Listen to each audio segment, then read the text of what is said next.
La crise persistante et perpétuelle qui déchire le Sahel n'est autre que le reflet de l'influence étrangère tant postcoloniale que néocoloniale. Le tableau de survie de nos anciens maîtres s'est désormais assombri par un déficit budgétaire sans précédent. Ce déficit nourrit inlassablement leur énergie négative, se propageant dans nos paisibles pays. Leur objectif maléfique en diable est de tout mettre en œuvre pour conserver le Sahel.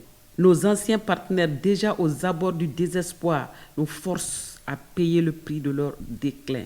La reconquête des espaces perdus explique cette effusion de sang qui défigure nos terres d'Afrique de l'Ouest francophone.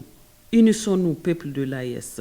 Ils cherchent à nous briser en semant une terreur sans égale. Ils façonnent notre jeunesse en criminels implacables en instrumentalisant la prétendue doctrine djihadiste qui n'est en réalité rien d'autre qu'un leurre.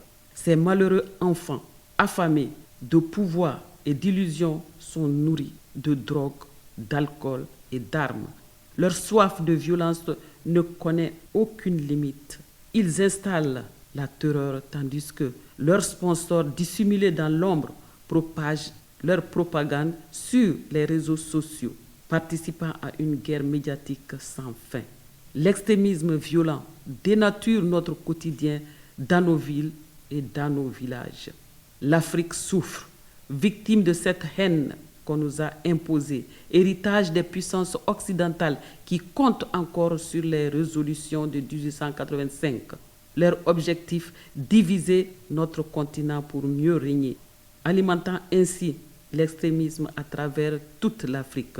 De nombreux pays en souffrent, de la guerre du Biafra à celle de Boko Haram en passant par les conflits au Nigeria, au Tchad, au Cameroun, en Libye, au Mali, au Niger et au Burkina Faso.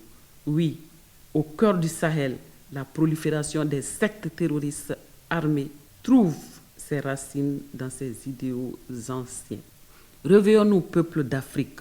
Le Soudan déchiré et manipulé n'est plus que l'ombre de lui-même. Le Libéria, la Sierra Leone, le Rwanda, le Burundi en ont payé le prix et la liste est loin d'être exhaustive. Les conséquences de ces manœuvres sinistres se traduisent par un exode massif de populations tandis que des organisations opaques, cachées derrière de faux rapports, exploitent la souffrance des déplacés et des blessés de guerre pour justifier leur invasion. Sous couvert de missions de paix, des installations sans résultat concret ne servent qu'à enrichir quelques privilégiés complices d'une Afrique mise à feu et à sang par les superpuissances. Dans ce décor social dévasté, des femmes en larmes, des enfants affamés et orphelins s'érigent en témoins, impuissants face à des États défaillants. Les citoyens exposés à la maladie, à la pauvreté, à une malnutrition grandissante deviennent des proies faciles pour les ONG qui s'empressent d'apporter des aides humanitaires souvent détournées de leur véritable mission. Aujourd'hui, cette crise se renforce et s'étend du Sahel vers les pays côtiers. Quelle tristesse pour notre continent!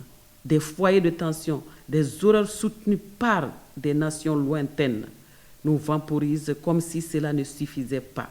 Des journalistes protégés par leurs États pénètrent dans ces zones de malheur pour y filmer des scènes de massacres et de souffrances qu'ils exploitent ensuite dans le but de nourrir les canaux mondiaux avec la tragédie de l'Afrique, un malheur créé et planifié par leur pays.